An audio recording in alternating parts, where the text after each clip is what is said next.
Let's talk for a little bit about prejudice, discrimination, and stereotyping. So, we've just spent a lot of time talking about the fact that, there is a strong motivation for us to belong to social groups. Now, this tends to then lead to the fact that there are biases that we hold against other types of groups. And there's three particular ways that we tend to be biased towards others outside of our own social group. We tend to have emotional prejudices, mental or cognitive stereotypes, and then behavioral discrimination. These are three ways in which we enact our biases against people that are different from us. Now, each of these are related, but they can often occur separately from each other. So, for example, we can have an negative emotional reaction towards a social group, so that's prejudice, but without even knowing some of the more superficial reasons to dislike them. So, without engaging in stereotypes, we can still engage in prejudice, and we can engage in discrimination as well without necessarily holding particular emotional stereotypes or even emotional prejudices that we're aware of towards other groups. Now, what is a prejudice? A prejudice is a strong, unreasonable dislike or hatred of a group based on a negative stereotype. There are some important psychological causes for prejudice. So we know, for example, that low self-esteem, anxiety, insecurity, and powerlessness, that all of these contribute towards this strong, unreasonable dislike. We know that there are also social causes that are related to prejudice. So, for example, things like groupthink, conformity, or messages from our parents. And economic causes are something that we cannot overlook because they play such a fundamental role in the development of prejudice. So, for example, the majority has a desire to maintain power. And so, when I'm talking about the majority, I'm meaning the racial majority within a society has a desire to maintain power. In addition, things like competition for jobs, power, and resources, all of these contribute to prejudice. Now, the other thing, too, is to keep in mind that there can be cultural or national causes that are also related to prejudice. So, for example, ethnocentrism, a desire for group identity based on an us versus them kind of concept, as well as justification for war. All of these factors are linked to prejudice and sometimes are driven by prejudice. Now, when we're talking about stereotypes, we're talking about a summary impression of a group in which a person believes that all members of the group share a common trait or traits. So, whether it's positive, negative, or neutral. So, normally when we think of stereotypes, we only think that they're bad, they're always negative. But the reality is that we tend to also have positive stereotypes for particular groups.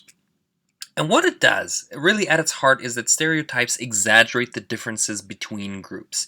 And what it does then for us, for the person engaging in the stereotypes, is that it produces selective perception of that particular group's abilities or values. And that is really what is the damaging aspect of stereotypes.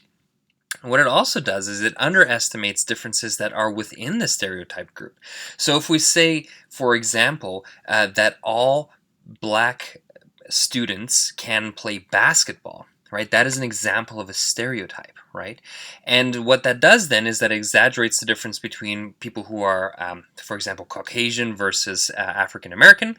It also then produces the selective perception that that is the only thing that African American students like to do. And what it does then is it actually underestimates the differences within African Americans by saying that all African Americans can play basketball. Now, our old-fashioned biases, they're almost gone. And they were very simple. People just openly put down those that were not in their own group. These types of stereotypes were overt, unapologetic, and they were expected to be shared by other people. Now, these biases, we call them blatant biases. They're conscious beliefs, feelings, and behavior that most people are willing to admit, which mostly express hostility toward other groups, the outgroups, while favoring one's own group. So that's what when we're talking about old-fashioned biases or even old-fashioned racism, we're really talking about the fact that these biases and racism was very blatant. It was very out in the open, and it was just expected that that was normal and other people were going to agree with you. Now, these blatant biases tend to run in packs as well. So people who openly hate one outgroup also hate many other outgroups as well. However, now we know that these blatant biases, this old-fashioned racism, is decreasing. At the same time, we also know that we always face pressure to classify people according to their own groups. And so, despite the fact that we may not be engaging in these blatant types of biases, as people, we often still resort to in-group, out-group classifications. These classifications, however, are impacted by internal processes and orientations. So when we're talking about orientations, one of these orientations that we know that contributes to this classification is something that we call a social dominance orientation. So social dominance orientation, or SDO, describes the belief that group hierarchies are inevitable and that these hierarchies actually are valuable because they maintain order and stability. Those people that are high on SDO or high on a social dominance orientation believe that some groups are inherently better than others. Social dominance orientation describes a preferred arrangement of groups within that there are some on top, and preferably that be our own group, and then some on the bottom. And one of the interesting things that we know is that people that are higher in a social dominance orientation are also more likely to be attracted to careers that maintain these group hierarchies. So they're more likely to be interested in law or policing or corrections or these types of things. Now, there are some traits that strongly predict that predict social dominance orientation in general. First of all, lower than average tolerance, empathy, altruism, and community orientation tends to predict SDO. A strong belief in work ethic, this belief that hard work always pays off and leisure is a waste of time, and that anybody can do it if they really try. And then, like I just said, people that are higher on this social dominance orientation tend to choose and thrive in occupations that maintain existing group hierarchies. People who are lower in social dominance orientations tend to pick more equalizing occupations, so social work, public defense, or psychology. Social dominance orientation also predicts endorsing the superiority of certain groups. So, a person that is high on a social dominance orientation would likely claim that men are superior to women, that native-born residents are more superior as compared to immigrants. They tend to, heterosexual sexuality is considered the preferred sexuality, and they tend to be believers in the dominant religion as well. So SDO rests on a fundamental belief that the world is tough and competitive. There's only a limited number of resources, and they kind of view people groups as kind of battling each other for these resources. And the winners are at the top of the social hierarchy, and the losers are at the bottom. Now, at the same time that there's this social dominance orientation, social psychologists have also been looking at, especially over the last decade or so, couple decades, at this whole idea of right-wing authoritarianism. So right-wing authoritarianism endorses respect for obedience and authority in the service of group conformity. So right-wing authoritarianism focuses on groups' competing frameworks of values. Now, extreme scores on RWA would predict biases against outgroups while demanding in-group loyalty and conformity. So if we kind of look at these two things, because they sound very similar, don't they? Right-wing authoritarianism focuses on value conflicts, whereas social dominance orientation tends to focus on economic conflicts. Now, the combination of high scores on right-wing authoritarianism and social dominance orientation predicts joining hate groups that openly endorse aggression against minority groups, immigrants, and homosexuals. So here you can kind of take a little look at a comparison kind of these things. So the core belief in a social dominance orientation is groups are competing for economic resources, whereas for right-wing authoritarianism, it's about groups competing over values. The intergroup belief is that hierarchies are inevitable and good in a social dominance orientation, whereas in a right-wing authoritarianism, the belief is that groups must follow authority. Now, in the in-group, it believes that your in-group, the people that you're with, they've got to be tough, got to be competitive in a social dominance orientation. And within right-wing authoritarianism, in-group beliefs is that we've got to unite to protect each other. And the out-group belief in a social dominance orientation is that they are trying to beat us, right? Whereas with right-wing authoritarianism, it's this idea that they have bad values. So it's very similar, but yet slightly nuanced on a few levels there. Now, like I just said a little bit ago, old-fashioned biases have diminished. Still, though, these biases exist in people.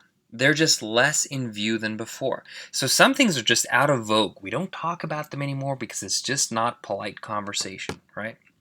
So instead of these blatant biases of the old, we now have these subtle biases. And these biases are automatic, ambiguous, and ambivalent. But nonetheless, they are biased, unfair, and disrespectful to the belief in equality.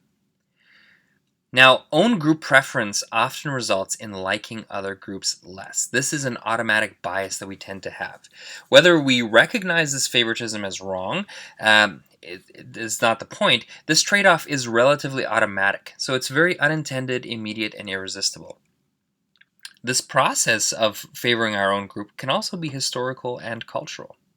So, for example, amongst the Cree, they call themselves the people. That is the name for their nation. At the same time, we have to find ways that we begin to confront these automatic biases. And so Gordon Allport, back in 1954, wrote, "Defeated intellectually, prejudice still lingers emotionally." And this is so true today as well. And so, in order to measure these biases, we look at implicit measures of prejudice. So we look at things like the social distance that people maintain between an in-group and an out-group person. We look at measures of anger and stress. We look at measures of brain activity. And then we look at these measures of implicit attitudes. Now, we've talked a little bit about this in a previous video, so I'm not going to spend a whole bunch of time talking about it. But just again to mention, one of the ways that we would measure automatic biases is through a test called the implicit association test, and it measures our own automatic own group preference. It's done on a computer, and it measures reaction time to look at how quickly people sort words or pictures into different categories. So, for example, on the screenshot there, you see a picture, the face of an African American person, and so then you would have to select here whether this is good or bad. And so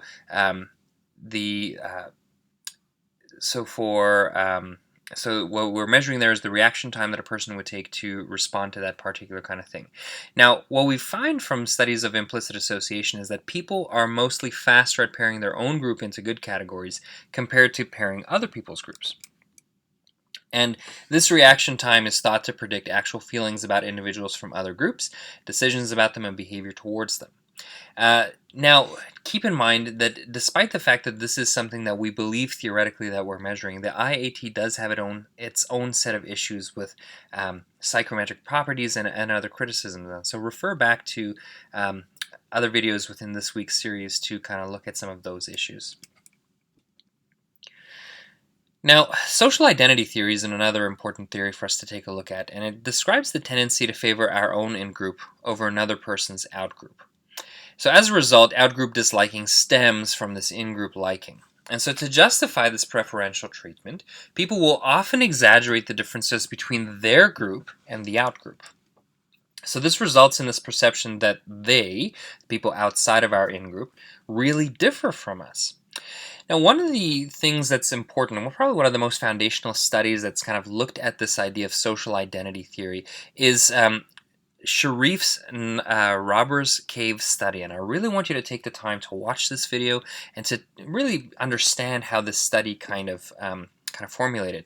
This is a foundational study in the area of social psychology, and it's also a foundational study for us in understanding prejudice and in-group differences, and also how do we help groups that are disparate work together. This is a very, very important study. As an aside, it will most definitely be on your exams, so please do take a look at that. So very similar to social identity theory, if we talk about self-categorization theory, and it says that people tend to favor the groups with people like them and disfavor the others. Now, we're going to switch tones here for a bit. So we've talked about stereotypes and prejudice, but we do need to talk about racism. The reality is that people do not like to admit their own racial biases, either to themselves or to other people. And so we call this aversive racism. Aversive racism is the fact that we are aware that there's racism, but we don't like to really admit it to ourselves.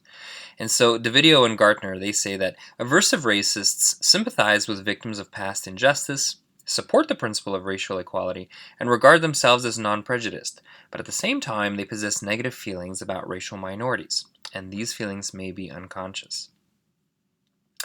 It is a pro-in-group as opposed to kind of an anti-out-group orientation.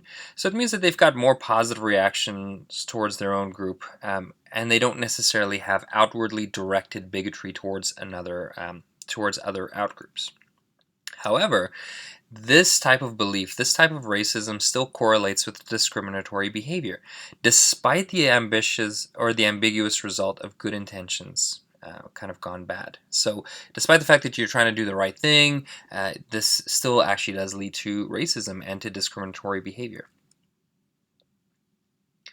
Now, not all stereotypes that we hold of outgroups are bad, right? So we've talked about that stereotypes that we hold can be both positive, negative, or neutral. And so the stereotype content model kind of comes along and it says first, when a person learns about a new group, they first want to know if its intentions of the people in this group are for good or for ill. And so after learning the group's intentions, we also want to know whether they're competent enough to act on them. So if they're incompetent or unable, their intentions kind of matter less to us.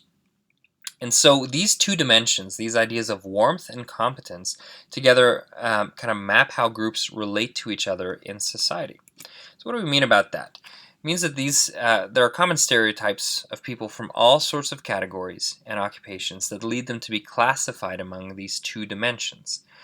So some group stereotypes are mixed. They're high on one dimension and they're low on another. So for example, we would consider someone who is kind of rich, that maybe they have a high level of competence, but maybe they have kind of low warmth, right? Because you've got to be pretty cutthroat at business in order to make lots of money.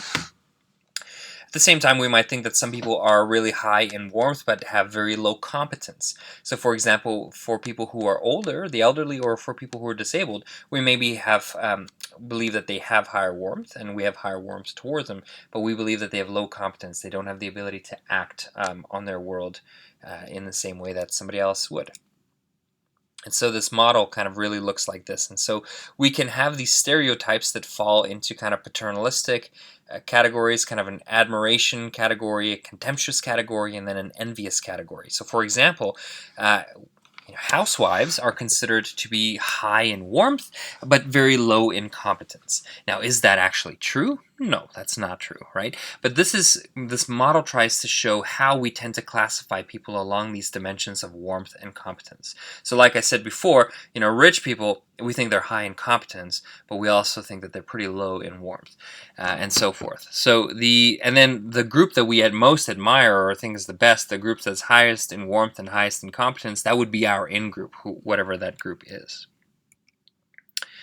And then, for example, we could also kind of, we may respond with pity towards people that are high in warmth but low in competence, or disgust to people who are low in warmth and low in competence, or who we deem to be low in warmth and low in competence, and then again, and so forth. So pity, pride, disgust, envy, these are our responses to people based on where we've classified them within the stereotype content model. Now, as our world becomes more interconnected, our society is becoming increasingly diverse. Categories in general are becoming more and more uncertain, unclear, volatile, and complex. Things just aren't as straightforward as they used to be. And the other thing, too, is that our identities are now multifaceted. We're intersecting across gender, race, class, age, religion, and more. We are really at a time of such high intersectionality that it's not clear. Our categories are just so muddled, right? Now, maybe this will aid in decreasing prejudicial behavior, but this doesn't necessarily guarantee that prejudice will decrease. So how do we actually reduce prejudice? Now, the reality is that moral and intellectual arguments are not enough. It is not enough to simply have good arguments and good understanding of these issues. One of the most crucial issues is that in any case where there's an in-group and an out-group, both sides must have equal legal status, economic opportunities, and power. This is the base from which we can actually begin to reduce prejudice. Another important thing is that authorities and community institutions must provide moral, legal, and economic support for both sides. Both sides must also have many opportunities to work and to socialize together, formally and informally. And this is one of the more challenging things because if there's in groups and out groups, we tend to stick within our groups. Finally, both sides must cooperate, working together for a common goal. And this, by the way, just to kind of point back to the Sharif's Robbers Cave study, was the big finding of the Robbers Cave study. Cooperation, working towards a common goal, is one of the most important things that we can have as a way to actually meaningfully reduce prejudice. So we're looking at things that need to change at a system level, at a community level, as well as at a personal relational level. And then finally, having groups working together towards common goals. This is the way forward for us. Other ways to reduce privilege and prejudice is important. It's becoming aware of the areas where we are privileged due to membership in a dominant group, and using this awareness to become more sensitive to those that are in a minority group. And we'll talk a little bit more about this in upcoming weeks as well. I'm going to stop here for now, and we'll pick things up in a little